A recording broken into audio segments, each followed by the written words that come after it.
E eu começo a pergunta falando para o deputado Marcel Van Hatten sobre esse processo. Foi um período aí que o pessoal se manifestou bastante, a gente sentiu que as emoções estavam mais afloradas do que a própria razão, e a gente sentiu que os bolsonaristas ficaram mais preocupados em se manifestar nas ruas, em se manifestar nas redes sociais, do que de fato fazer política, né? Como é que foi isso, deputado? Será que a partir de agora eles vão deixar esse assunto para trás e começar de fato a fazer política, a atuar no Congresso, já que o próprio PT, a esquerda, já está atuando aí e aprovando o extrateto bilionário? A pergunta é para quem primeiro, Kiss? Para o deputado Marcel. Tá bem, obrigado. Desculpa que eu ouvi a pergunta, só não sabia para quem é direcionado. Bom, eu acho que tem duas respostas à tua pergunta, né? A primeira é, ainda aproveitando a parte do relatório das Forças Armadas, eu não diria que ele é tão conclusivo assim. Eu, infelizmente, vejo que há uma grande resistência do Tribunal Superior Eleitoral a que o sistema de votação seja melhor escrutinado. O próprio relatório das Forças Armadas trouxe algumas sugestões que o Tribunal Superior Eleitoral disse que oportunamente avaliará. De fato, a totalização, né, dos boletins de urna foi feito, pelo que se percebe de forma correta, pelo TSE, mas essa é só a parte final do processo. Quando nós votamos aqui, discutimos a adoção do voto impresso, e eu fui favorável, independentemente da opinião de cada deputado aqui na Câmara, eu sempre disse que a gente não pode tratar nenhum sistema eleitoral em nenhum lugar do mundo como 100% imune a fraudes. Eu acho que o processo começa errado, né, por parte do Tribunal Superior Eleitoral, quando ele coloca como um sistema completamente imune a fraudes ou completamente imune a qualquer tipo de deficiência, inclusive na fase anterior à totalização. Para poder acalmar as pessoas podem ter dúvidas e devem fazer questionamentos às autoridades. Eu acho que é preciso humildade em reconhecer que qualquer sistema precisa ser aprimorado. Essa é a primeira parte da resposta. A segunda, eu concordo com você, assim, teve muita gente que durante esses 4 anos de mandato viveu de fazer selfie, de fazer meme na internet, e não de fazer política de verdade. A base do governo aqui era muito desarticulado. Alex Manente, que é meu colega deputado e é um político que entende de articulação, pode confirmar o que eu estou dizendo, né? ou me desmentir se preferir. Mas a gente observou 4 anos de um caos aqui de articulação, porque as pessoas não possam estar nas ruas de forma pacífica e ordeira, pelo contrário, acho que é importante, inclusive os deputados participarem, é um momento diferente. Antes só as esquerdas tinham as ruas, agora os direitos também têm, mas é importante que os políticos daqui para frente vinculados à direita participem de uma oposição ativa e articulada, porque não é possível continuar com essa bagunça que foram esses 4 anos e que acabaram nos legando, inclusive, a eleição do Lula, de certa forma, porque muitas vezes em que o Congresso poderia ter feito alguma coisa, e dou 3 exemplos para concluir minha resposta, que talvez já esteja um pouco longa, né? Mas quando o Congresso poderia ter mantido a defesa das imunidades parlamentares, acabou chancelando a cadeia ilegal e inconstitucional de um parlamentar que, de fato, falou coisas que não devia, mas que estava protegido na imunidade pela Constituição. O Congresso não aprovou a PEC da segunda instância, que o Alex Manente, inclusive, é um dos seus autores, é o autor principal, que poderia ter dado também uma resposta ao STF, que só por 6-5 liberou o Lula da cadeia. E depois, na discussão do voto impresso, né, que independentemente da opinião de cada deputado depois da votação, o Congresso também aceitou interferências externas de opiniões do Supremo Tribunal Federal que, sinceramente, não cabiam naquele momento. O Congresso é soberano, ele precisa ter uma relação de independência e harmonia com os 3 poderes, e espero que essa direita, né, agora aprenda a fazer articulação nesse momento tão crucial agora, que é de ser oposição. Muito obrigado. Perfeito. Deputado Alex Manente. Bom, a minha visão, apesar de algumas divergências de posicionamento do Marcel, a leitura do ambiente é muito feliz por parte dele. Acho que houve uma total desarticulação do governo desde o início. O próprio presidente Bolsonaro renegou a articulação política do seu governo, ele entregou essa articulação para próprios setores da Câmara dos Deputados e, infelizmente, a postura do presidente, na minha opinião, é a maior responsável pela própria derrota dele. Acho que ele tinha todas as condições, o Congresso foi, nos momentos cruciais, nas reformas necessárias, quando chamado, cumpriu o seu papel, nós não avançamos na pauta que acreditávamos. Acho que o deputado Alex Manente travou. Estávamos, inclusive, como a forma administrativa, tributária, que deveriam ter avançado no Congresso Nacional, que era um novo modelo que o Brasil esperava das urnas quando elegeu Jair Bolsonaro presidente em 2018. E aí, infelizmente, nós tivemos o crescimento novamente do Lula. Então, eu imagino que, em primeiro lugar, as urnas são seguras no Brasil. A minha visão é que elas são um dos ambientes, como disse o Marcel, nenhuma urna, nenhum processo está imune a qualquer tipo de fraude, porém eu acredito no sistema eleitoral brasileiro e acredito que as urnas não tiveram fraudes nem problemas durante esse processo. Acho que foi muito mais um desencontro aqui. E, sem dúvida alguma, acho que, inclusive, até para poder demonstrar que nós temos uma pauta que ainda existe na sociedade, com as movimentações de rua, e não é apenas uma pauta que se busca de maneira intervenções militares ou outras questões, mas aprovar pautas de combate à corrupção e impunidade, inclusive que esse é o maior selo que o Congresso possa dar ao presidente eleito Lula, que é, obviamente, uma pessoa que tem o seu a principal dúvida sobre a personalidade política dele em relação ao ambiente de corrupção. E o sinal que o Congresso poderia emitir para poder dar segurança ao país de que nós vamos fazer uma oposição com responsabilidade, defendendo os princípios democráticos, mas combatendo os maus costumes que existem no Brasil, é avançar na PEC da segunda instância, é avançar na PEC do fim do foro privilegiado, é avançar em pautas que deem à população a garantia de que o Estado está protegido e imune a qualquer interferência que não seja republicana para o bem do nosso país. Deputados, uma informação aqui de última hora, o Ministério da Defesa acabou de liberar uma nota em que afirma que não exclui a possibilidade de fraude aí no sistema eleitoral. A gente está com essa nota aqui na tela já, que as Forças Armadas afirmam que não excluiu a possibilidade de fraude ou inconsistência nas urnas eletrônicas. Essa nota aí pode, de alguma forma, voltar a acirrar os ânimos, especialmente nas mobilizações, nas ruas e também dentro do Congresso Nacional? Deputado Marcel Vanhatten. Olha, Kiss, essa nota, na verdade, reflete aquilo que diz o relatório. O que nós tivemos, como eu disse na primeira parte da minha participação aqui no debate, é um início de uma guerra de narrativas. O próprio Supremo Tribunal, aliás, o Tribunal Superior Eleitoral largou uma nota assim que saiu o relatório, dizendo que o relatório apontava que o processo todo tinha sido completamente liso, sem nenhuma fraude. E quem lê o relatório sabe que, apesar de ele não dizer que houve fraude, ele diz, em outras palavras, que há coisas a serem aprimoradas no processo eleitoral e que pode ter havido problemas nas urnas. Assim como disse o deputado Alex Manente, né, já o PDT no passado questionou, depois o PSDB na eleição do Aécio com Dilma questionou, existem coisas que precisam ser melhoradas. A grande pergunta que a gente precisa fazer, Kiss, é o quanto esses problemas que afetam as urnas eletrônicas, que afetaram até mesmo a votação do ministro Alexandre de Moraes. Quem lembra, ele foi votar e teve que ser reiniciado, se eu não me engano, foi reiniciada a urna dele no momento da votação. O quanto elas podem eventualmente interferir no resultado final? Acho que essa é a grande pergunta que é precisa ser respondida, né? E nesse momento que eu vejo, Kiss, essa nota do Ministério da Defesa certamente vai voltar a inflamar muita gente que está desconfiada do processo, e o que a gente precisa é de mais transparência e humildade do Tribunal Superior Eleitoral, até para permitir que esse sistema seja questionado e investigado, porque hoje está proibido até mesmo falar sobre ele. Tem muitos parlamentares sendo abusivamente censurados diante da nossa Constituição, isso é impossível, não podem nem questionar. Até o Marco Sintra, professor da FGV, foi censurado por fazer perguntas. Eu acho que isso é o mais grave de toda essa história, porque senão teriam só duas saídas, Kiss, de acordo com o que a gente está vendo no cenário, né? Uma delas seria todos os atores envolvidos, inclusive TSE, Lula e Bolsonaro e os que os apoiam, dizendo, teve realmente problemas, nós estamos vendo que tem problemas, vamos fazer novas eleições, todo mundo renuncia e vamos fazer de novo. Convenhamos que isso é muito difícil acontecer.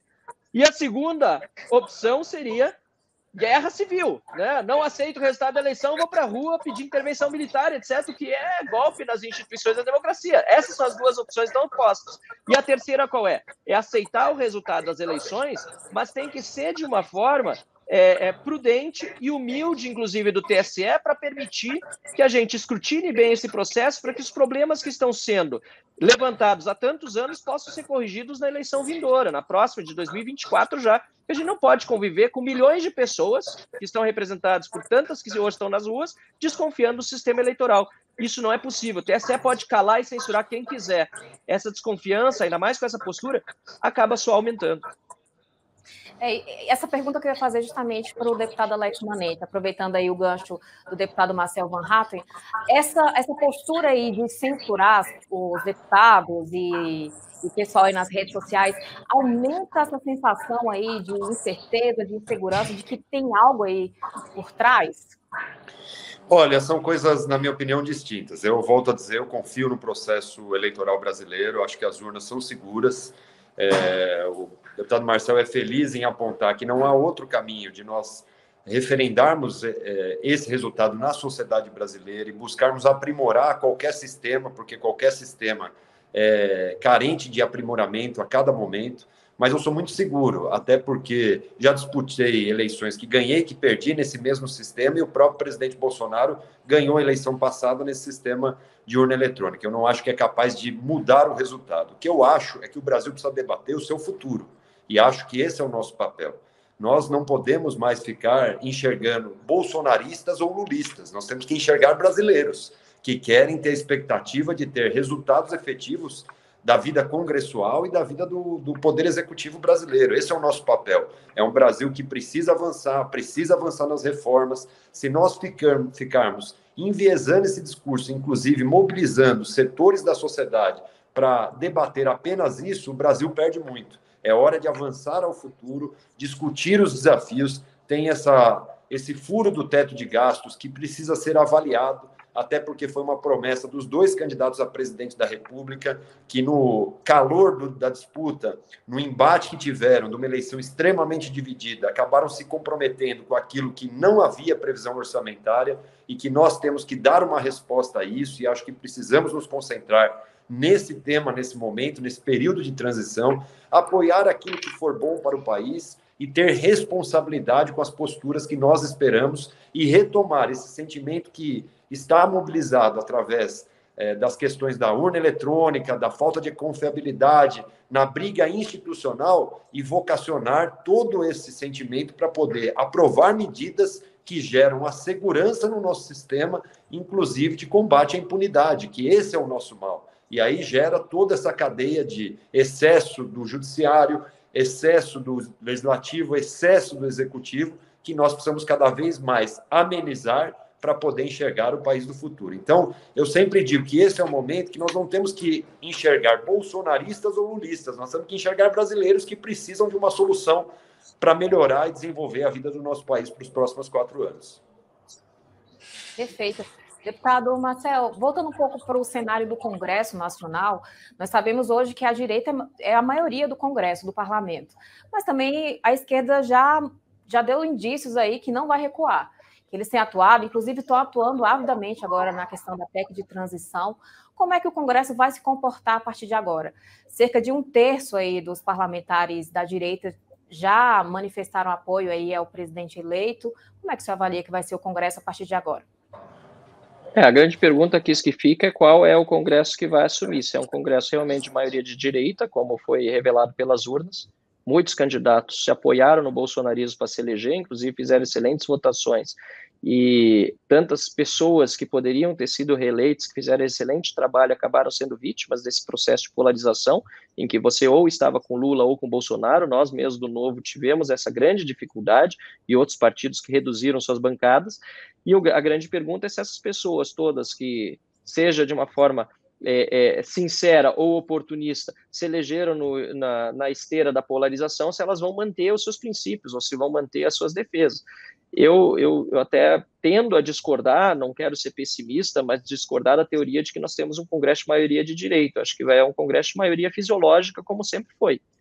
A grande pergunta é o quanto o povo vai estar disposto a pressionar esse Congresso de maioria fisiológica a atuar para o lado em que 49,3% do povo disse que queria que o Brasil fosse, que é de direita, conservadora, liberal, e isso vai depender de muita pressão. O meu colega deputado sabe, né? Quem vota é o político.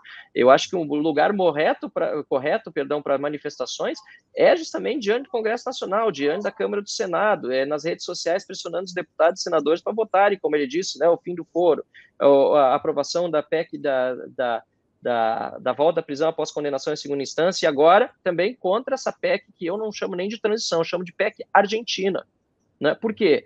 Porque é uma PEC que vai dar um rombo nas contas públicas brasileiras para ser administrado por um partido que vai chegar ao poder sem compromisso com as reformas. Eu votei contra as PECs kamikaze e a PEC dos precatórios, todo o Partido Novo foi contra, nós fomos os únicos a orientar contrariamente, porque nós entendíamos que essas PECs, elas furavam o teto, mas agora nós temos uma situação diferente daquelas, que pelo menos se furavam o teto, o governo era comprometido com responsabilidade fiscal e com reformas. Esse novo governo que vem aí, ele não tem compromisso nenhum com reformas, pelo contrário, quer revogar a reforma trabalhista, como bem disse o Manente, não tem a prioridade na reforma tributária e administrativa, e ainda está propondo um furo no teto de 200 bilhões.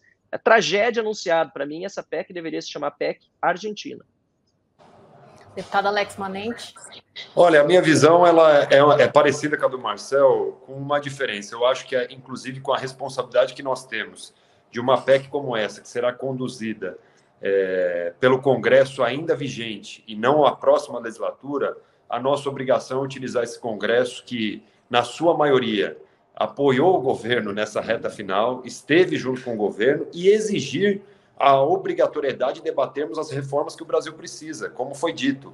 Se nós não tivermos reforma administrativa, tributária, a PEC da segunda instância, que na verdade é uma reforma do ordenamento jurídico brasileiro para dar mais celeridade e eficiência, nós, infelizmente, vamos apenas ficar furando o teto de gastos para remendar aquilo que é o problema do Brasil e não enfrentá-los efetivamente. A nossa obrigação agora é tentar concentrar esforços para utilizar essa PEC e ter o comprometimento de iniciarmos a reforma administrativa.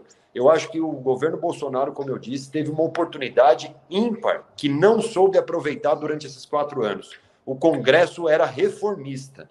Nós, no momento que estivemos naquela legislatura, no início dela, o Congresso se mostrou totalmente reformista, apoiando uma reforma da Previdência que eleitoralmente é muito danosa a todos, porque você mexe diretamente com a aposentadoria do cidadão, mas a responsabilidade que nós tínhamos com o país era de fazer com que as reformas continuassem andando. E agora nós temos que exigir, para poder avançar nessa PEC da transição, exigir o comprometimento da reforma administrativa e reforma tributária, que são elas que darão condições de nós não precisarmos furar o teto para diminuirmos a diferença social que existe no Brasil, e nós defendemos a diminuição da diferença social num país que tem muitas diferenças, mas também pensar, que é um outro desafio que temos aqui, que é pensar como nós vamos dar porta de saída a essas pessoas. O Brasil não pode, o resto da sua existência, como foi até hoje na sua história, ser apenas um país assistencialista. Ele tem que ser um país que permite que as diferenças diminuam, mas que estenda a mão para dar a oportunidade das pessoas terem uma perspectiva própria melhor. E hoje em dia o emprego não é como Lula diz através da reforma, da revogação da reforma trabalhista que fizemos.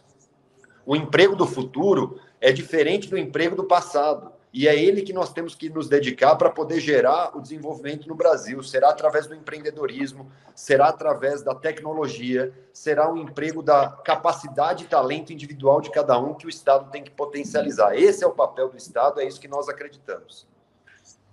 Perfeito. E tem mais que, só para concluir com o aspecto prático, claro. Desculpa, o Alex foi muito feliz na avaliação dele, eu concordo, a questão da porta de saída, que é outra questão que a gente tem que discutir com mais vagar, mas temos outro problema que é o seguinte, para o final do ano falta um pouco mais de 40 dias. Como é que querem aprovar uma PEC, seguindo toda a tramitação regimental na Câmara e no Senado, até o dia 1º de janeiro? Sinceramente, só se for algo antirregimental. Eu não vejo uma saída regimental para isso no momento, pelo menos ainda não apontar. Aproveitando, antes de finalizar o debate aqui, os deputados acham que na posse aí do presidente eleito Luiz Inácio Lula da Silva há chance de mobilizações aí nas ruas? Como é que vocês avaliam o cenário? Eu imagino que sim.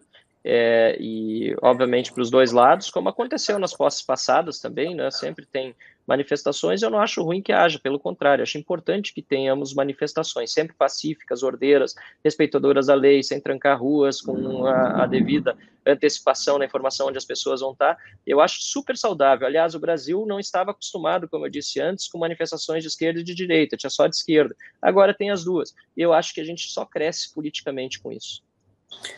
Eu concordo plenamente, Marcelo. Você tem razão ao apontar que o Brasil está amadurecendo a democracia e nós temos que aproveitar uma eleição que dividiu o Brasil para avançar democraticamente, fazer com que cada um dos setores, das mobilizações que ocorram, cada vez mais consigam se posicionar de maneira externa, que é isso que está ocorrendo no país, com os dois lados se posicionando, e é democrático ouvirmos as diferenças e respeitarmos o entendimento de visões diferentes que existem, respeitando que toda manifestação precisa ser sempre respeitando a nossa Constituição, mas defendendo seus valores e princípios através desse grupo que se reúne. E aproveitar isso para amadurecer o processo legislativo. Acho que o poder legislativo é a caixa de ressonância que pode dar vazão a esse grande debate que terá no Brasil e que é válido para a nossa democracia. Veja só, seja o Bolsonaro, seja o Lula, sem uma oposição firme, contundente e séria, com responsabilidade, defendendo os princípios que levaram o deputado a ser eleito, que é algo que o Marcel disse que é muito importante, nós estarmos atentos àqueles que se elegem com uma bandeira e modificam durante o mandato com interesse individual e não coletivo, que nós tenhamos, de fato, posições que sejam marcantes para a sociedade dentro daquele segmento que cada deputado representa. Isso será um avanço na nossa democracia e nós temos que aproveitar esse momento não para produzir ódio e guerra, mas para produzir avanço democrático nas pautas que cada um defende. Perfeito.